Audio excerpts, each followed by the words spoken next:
یا نبی نظر کرم فرمانا، یا نبی نظر کرم فرمانا، اے حسنین کے نانا، اے حسنین۔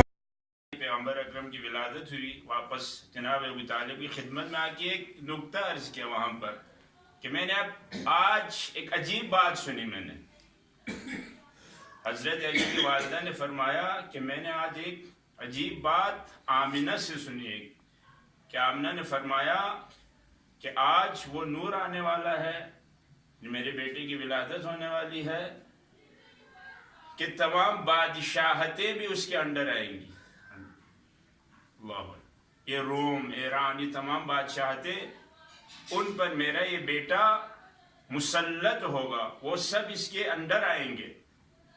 تو یہ فاطمہ بنت اسد کے لیے عجیب بات تھی، وہ بھی عرب کے ایک ایسے خشک بیابان میں جہاں کوئی حکومت اس ایریے کو، خطے کو پوچھتی بھی نہیں تھی کوئی حکومت، خشک ہونے کی وجہ سے، بنجر ہونے کی وجہ سے۔ آپ سعودی عرب گئے ہیں، وہاں سے ایک ہستی کی ماں یہ کہہ رہی کہ میرا بیٹا ان سب پہ مسلط ہوگا، چھا جائے گا، اس کے نور کے نیچے یہ سب غائب ہو جائیں گے۔ کہا یہ بات میرے لیے عجیب ہے۔ جناب ابو طالب سے جب فرمایا تو جناب ابو طالب نے ایک جملہ فرمایا، اس میں کوئی تعجب نہیں ہے کہ تیرا بیٹا جو ہوگا وہ اسی کا وزیر ہوگا۔ ایک درود بھیجے محمد جبکہ ابھی امیر المومنین کی ولادت کے لیے 30 سال ہے، ابھی پیغمبر کی ولادت ہوئی ہے۔ فرمایا اے فاطمہ بنت اسد، اس میں تعجب کی بات نہیں ہے، جو تیرا بیٹا ہوگا وہ اسی کا وزیر ہوگا۔ ایک درود بھیجے محمد تو یہ عظیم ذمہ داری پیغمبر اکرم نے واقعاً کہ اس عظیم ہستی سے بڑھ کے اس کائنات میں ہمارے لیے کوئی عظیم ہستی نہیں ہے۔ لیکن یہاں ایک نکتہ عرض کروں، پیغمبر اکرم کی کامیابی کے راز میں ہم حوزے میں ہیں، ظاہری بات ہے ہمارے لیے سب سے اہم چیز علم ہے۔ ہم سمجھتے ہیں علم سے جس قدر ہمارے علم زیادہ ہوگا شاید ہمارے لیے فائدہ ہو۔ بہت اچھی بات ہے علم کا زیادہ ہونا، البتہ عمل کے بغیر اس کا کوئی فائدہ، بلکہ روایات میں اور جس طرح کتب اخلاق میں علم جتنا بڑھتا جائے، عمل نہ ہو، وہ علم انسان کو توحید کی طرف یا اخلاق یا خدا کی طرف نہیں بلکہ شرک کی طرف، جس طرح پھل فروٹ پڑے پڑے گل سڑ جاتے ہیں، علم بھی اگر کثرت سے دل میں عمل نہ ہو وہ علم بھی گل سڑ جاتا ہے، اس سے بھی بو آنا شروع ہو۔ پیغمبر اکرم کی کامیابی میں علم بہت عظیم چیز ہے۔ مقام ہے، جس طرح آیت اللہ جوادی عاملی فرماتے ہیں، ایک مقام اندیشہ ہے اور ایک مقام انگیزہ ہے۔ پیغمبر دونوں میں کمال پہ ہیں۔ مقام اندیشہ عقل سے مربوط ہے، واقعی یہ تھنکنگ سسٹم، یہ اب جس میں انسان سوچتا ہے، اور سارے نظام اسی سے مربوط ہے، اور انسان اور حیوان کے درمیان فرق بھی اسے عقل کی وجہ سے ہے۔ پیغمبر مقام اندیشے میں بھی کمال پہ ہے۔ خدا نے قرآن میں کیا فرمایا؟ یا ایھا المزمل، اے کملی والے، جس طرح اردو میں کہتے ہیں۔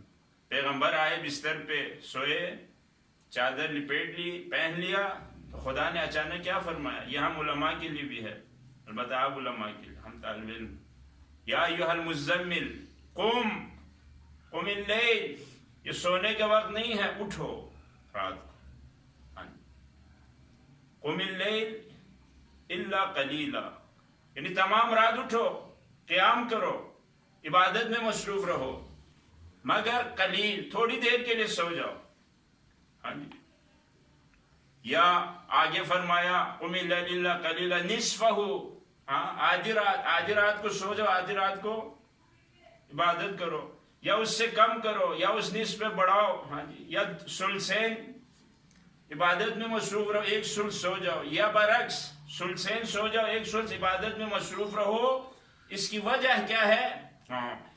کیونکہ خدا نے فرمایا کہ ہم سنلقی علیک قولا ثقیلا، اللہ، ہم تم پر انتہائی ثقیل اور باری معارف القاء کرنا چاہتے ہیں، اس معارف کے لیے فقط حوزے میں پڑھنا، دانشگاہ میں پڑھنا یا کتابوں سے پڑھنے سے حاصل نہیں ہوتا. یہ معارف، اس معارف کی بلندی کو تحمل کرنے کے لیے، اس کو ہضم کرنے کے لیے ہم مقام فکر میں اور اندیشے میں اور ہم مقام انگیزے میں اس کو درک کرنے کے لیے، اس کو سمجھنے کے لیے نماز شب کی ضرورت ہے. سبحان اللہ سبحان اللہ. اس کے لیے طویل سجدوں کی ضرورت ہے.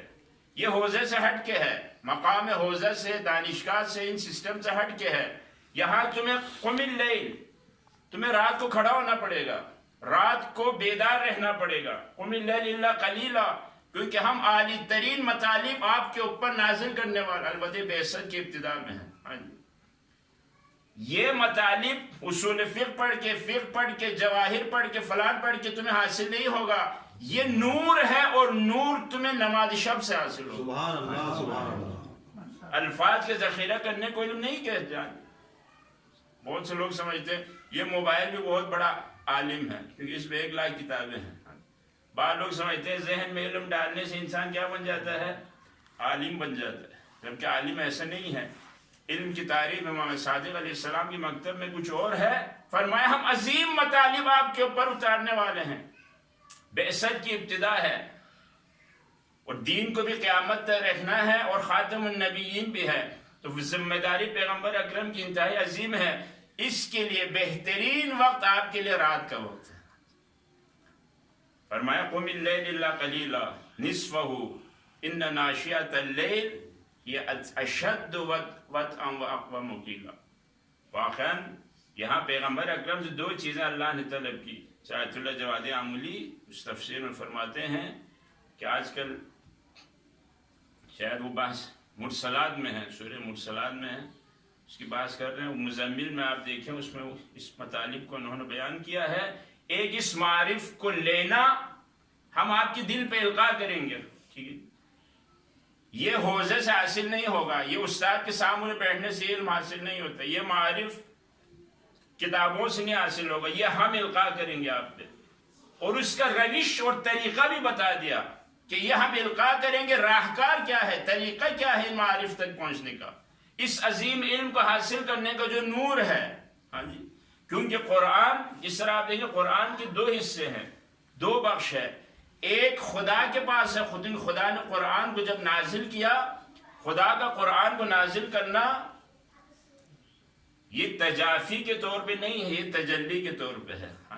کیونکہ تجافی کیا ہے؟ بارش تجافی کے طور پہ ہے، اوپر سے خدا نیچے پھینکتا ہے. ہم قرآن کو پھینک نہیں رہے، ہم قرآن کو نازل کر رہے ہیں، ہم قرآن کو لٹکا رہے ہیں. اس قرآن کے ایک سرا اللہ کے پاس ہے. جب رسی لٹکائی جائے تو اس کے ایک سرا اوپر ہوتا ہے، ایک سرا نیچے ہوتا ہے. جو سرا اللہ کے پاس ہے فرمایا وہ علی حکیم ہے. سبحان اللہ. انہ فی ام الکتاب لدینا لعلی حکیم. وہ وہاں پہ قرآن عربی نہیں ہے، وہاں پہ قرآن عبری نہیں ہے، فارسی نہیں ہے، وہاں نور ہے. ہاں جی، قرآن اس مقام پہ نور ہے تمام حقائق کے ساتھ. ہم اس کو نازل کر رہے ہیں تیرے دل پہ. جب یہ زمین پہ آئے اب عربی مبین ہے. سبحان اللہ سبحان اللہ. اب آپ نے اس میں تعقل کرنا ہے. اب خدا نے عربی کی صورت میں ہمیں دیا، فرمایا علی حکیم سے عربی مبین تک ہم نے اس قرآن کو نازل کیا. اب تیرا کام ہے کہ عربی مبین سے پھر علی حکیم تک پہنچ. سبحان اللہ. درود بھیجو محمد. اللہ.